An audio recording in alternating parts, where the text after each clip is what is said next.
We here at Auto Express love the Nissan Leaf. Now that first generation, that was a real trailblazer. It brought EV to the masses, and it did it about a generation before all of its key rivals. And the second generation, well, that did the same thing, but it made it look less like an EV, which is a lot of what manufacturers are doing now. But since then, Nissan's kind of lost their way a little bit. It's been tough for the brand. There's new manufacturers that are coming in at all angles, and of course there's a slightly slower than expected EV intake.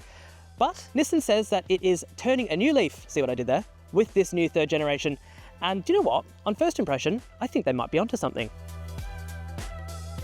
First things first, I think it's important that we have to really contextualize what sort of car the new Leaf is, because it might have a sort of fastback SUV body, but it is still very much so a C-segment EV. That means that it goes up against cars like the VW ID.3 and the Skoda Elroq, as well as cars like the Kia EV3 and the Hyundai Kona. Now in terms of pricing, Nissan hasn't given us the specifics yet, but there are two battery sizes available, 52 and 75 kilowatt hours, and they are going to start at around 33 and 36,000 pounds respectively. That is of course before the electric car grant that is going to be applied in the UK, and Nissan are pretty confident that they will get the full £3,750 grant. So back to those batteries. This car comes with a 52 and a 75 kilowatt hour battery that I mentioned, and the 52 kilowatt hour one does around 286 miles on a charge, which is very impressive. But I actually think it's going to be the 75 kilowatt hour option that will be the real winner, because Nissan is quoting 386 miles from a charge. That is pretty wild for a car of this type of price and size. Now there's a few things that make that possible, and that's largely to do with the way that they've kind of designed all of the electric motors and made everything much more efficient. This is, remember, the third generation Leaf, so they've had two goes at getting right an EV. But it's also down to this body. Now that fastback does mean that it's actually incredibly slippery going through the air, which means that even on motorways it should remain pretty efficient. Now in terms of space, this is kind of where this sort of sloping roofline has its downfall, because in the front we've got plenty of space, it's really good, we've got a nice open sort of dashboard, but in the back it is a little tight compared to cars like the ID.3. And it's not only tight in terms of legroom, but it's also tight in terms of headroom, where that sloping roofline really comes into play.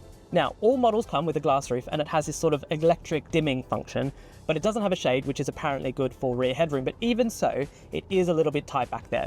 The boot is 437 litres, which is pretty good for the class. Again, not groundbreaking, but once again, if you're wanting to carry sort of big square items like a chest of drawers or a washing machine or something like that, whereas it might fit in something like an ID.3, it's not going to fit in the back of this.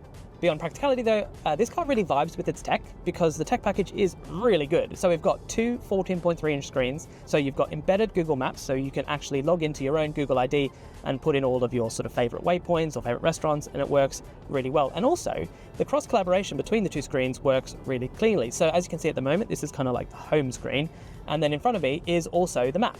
And they kind of bleed into one another, and all the information is nice and clear, and it works really well.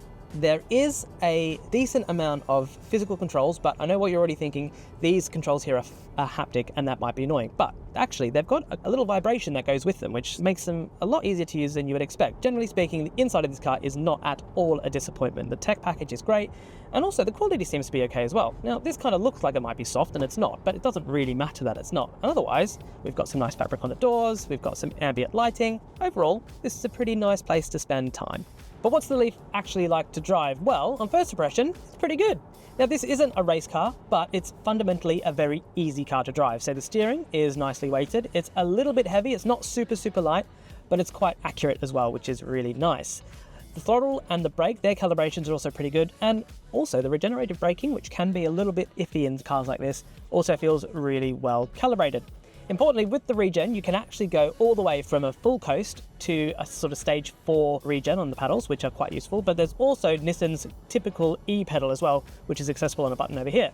In terms of performance, we're driving the 75 kilowatt hour model, which has around 210, 212 brake horsepower, and it'll get from 0 to 62 in 7.8 seconds. And just another little note, we've been driving pretty much all day, as you can see, and we're getting around 4.1 miles per kilowatt hour, which is actually pretty good for this type of car.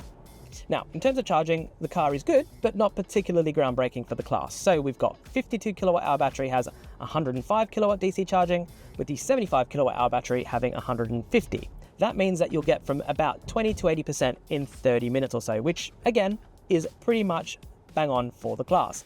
But because the car's quite efficient, it means that those sort of crazy fast charging speeds are a little bit less necessary. So all round, as a package, pretty good.